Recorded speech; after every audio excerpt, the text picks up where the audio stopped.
Bonjour à tous et bienvenue dans cette nouvelle vidéo de la capsule automobile. Alors comme promis, juste après l'essai de la BMW 135i, on essaye cette magnifique Golf 6R dans cette configuration full black. Donc véhicule de 2010, Golf 6R, donc 4 roues motrices, 270 chevaux, donc les mêmes moteurs que les Golf 7R aujourd'hui mais en retravaillé.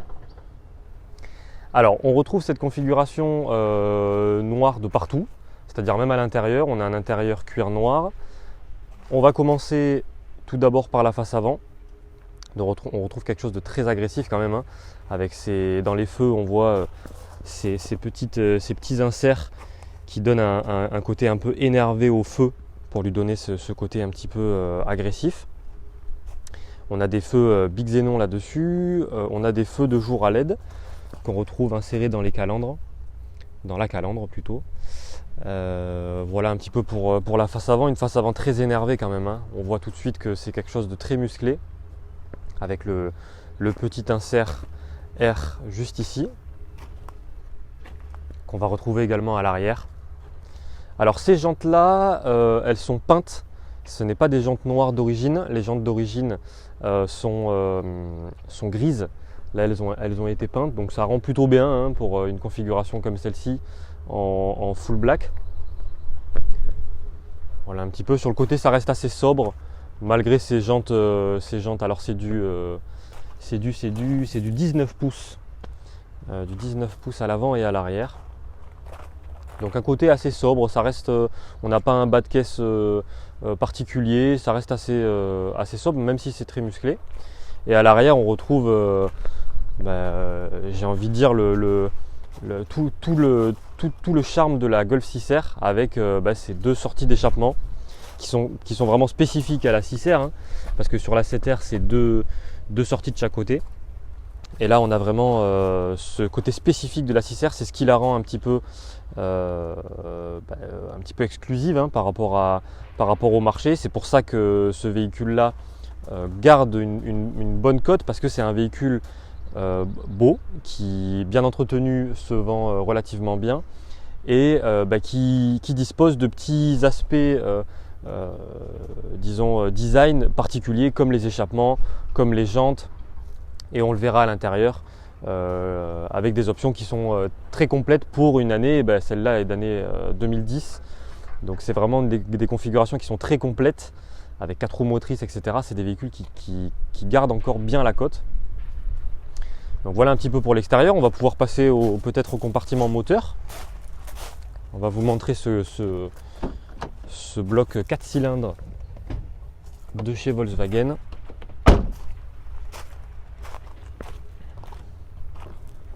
Hop. Voilà, donc moteur plutôt classique, hein. On n'a pas d'inscription particulière R ou une inscription plutôt sportive. Là voilà, on a l'impression de se retrouver devant un Elite 4 TSI de 120 chevaux. Mais voilà, malgré tout il sort quand même 270 chevaux.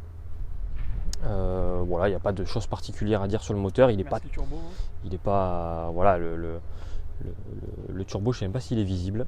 Je crois pas. Non, on va pas avoir le turbo. Enfin bon voilà, basique, on n'a pas d'inscription particulière, en tout cas pour le côté moteur. Hop, on va pouvoir passer à l'intérieur du véhicule. On va vous montrer un petit peu à quoi ça ressemble à l'intérieur.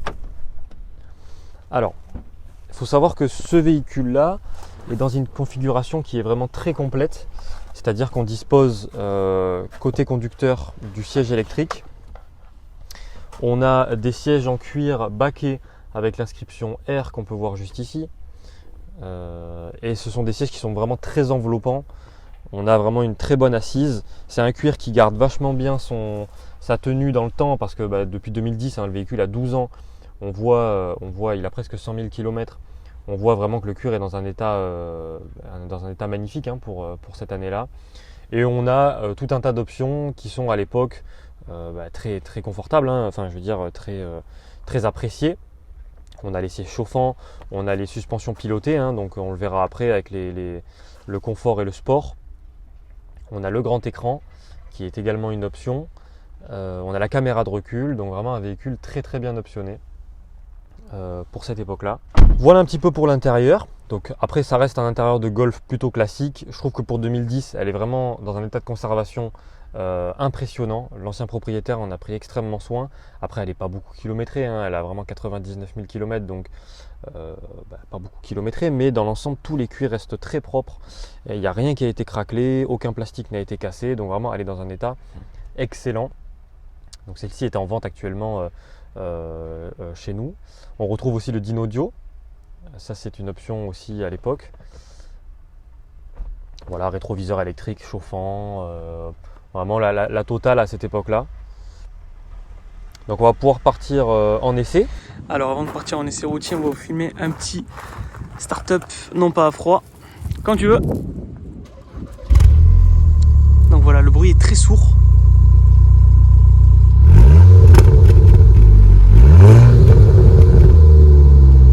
Voilà.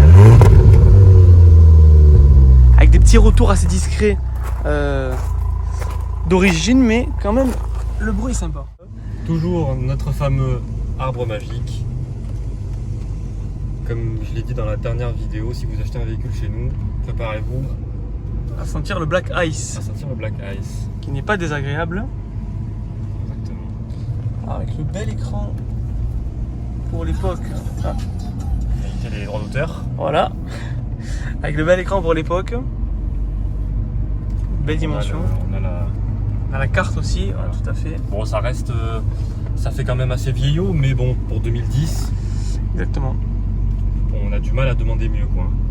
Pour une voiture de série qui est proposée à moins de 50 000 euros, je crois bien. Je crois bien, ouais, c'était 45 et quelques sans options, 45 000 euros. si je ne me trompe pas. Donc peut-être celle-là, avec les options, elle montait peut-être pas loin des 50. Voilà, donc à l'époque, il n'y avait pas non plus l'énorme malus qui existe aujourd'hui. Oui, c'est vrai. Alors aujourd'hui, l'avantage, c'est que par exemple, sur ce véhicule-là, on n'a plus de malus du tout. Et oui, depuis 10 ans. Carte grise à moitié prix, donc ça, c'est l'avantage. C'est assez doux hein, comme conduite. Oui, alors honnêtement, ouais, c'est vrai que c'est très très doux. C'est assez doux, ouais. On a un ressenti, la boîte passe bien. C'est une DSG 6. 6 exactement.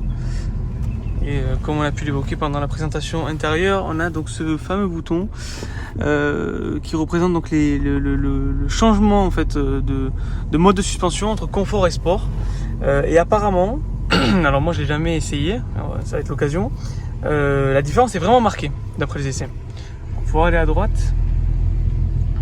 Alors on va pouvoir tester une petite accélération. Voilà. Donc là on est en 2, vous allez voir c'est très linéaire.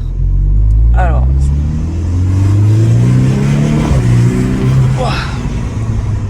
Ouais, alors dès que ça passe 4000 tours, là on est propulsé carrément. Alors ça fait très 4 roues motrices. Ah oui, complètement. Ça fait très 4 roues motrices, il n'y a rien qui patine. Oui, Voilà. pas du tout, tout passe au sol. Exactement. C'est pas une GTI, donc hein, la GTI on fait ça la première seconde, on laisse passer. On laisse passer. On va tester les suspensions. Oh là, il fait y avoir un accident devant nous. On va tester les suspensions. Ouais. Sport. Donc là on était en confort et là on passe en sport. Là on est en DCC normal. Ah oui, c'est vrai qu'il y a 3 modes et là sport. Et là on est en suspension sport. On va D'accord. voir s'il y a un... Ah moi je le sens déjà. Dès qu'on a passé la bosse là. Peut-être qu'on le sent, ouais. On sent un peu plus les aspérités de la route. Alors qu'est-ce qui se passe ici? Ah Montpellier à midi, c'est Montpellier à midi. Hein. Donc l'échappement est quand même assez discret, hein. On a quand même quelque chose de très discret qui fait son Oula. Ouah. C'est impressionnant. Alors, je sais pas si tu as remarqué, la Mercedes a clignoté comme si elle avait prédit l'accident. Ouais. C'est incroyable. Je sais pas si c'est... Je pense, alors soit c'est un gros hasard, elle a activé ses feux, mais ça m'étonnerait. Non, je pense que c'est vraiment... Puis surtout ça a clignoté vite. Ouais, ça a clignoté vite. Je pense pas que ce soit lui qui a activé le... Non, à mon avis c'est le truc, l'option pour... Je pense que l'ordinateur a eu peur, Ouais. il a eu peur du choc. Il a vu un Golf 6R arriver... Un Golf 6R incroyable arrivé... Arrivé à fond Un de balle. à fond de balle derrière lui, il s'est dit merde. On va la faire bugger encore. Ah oui, c'est ouais. incroyable. Alors là, pour vous situer, on a contourné notre domaine de Verchamp. Et puis là, on a une belle ligne droite. Ouais, quand même. Hein.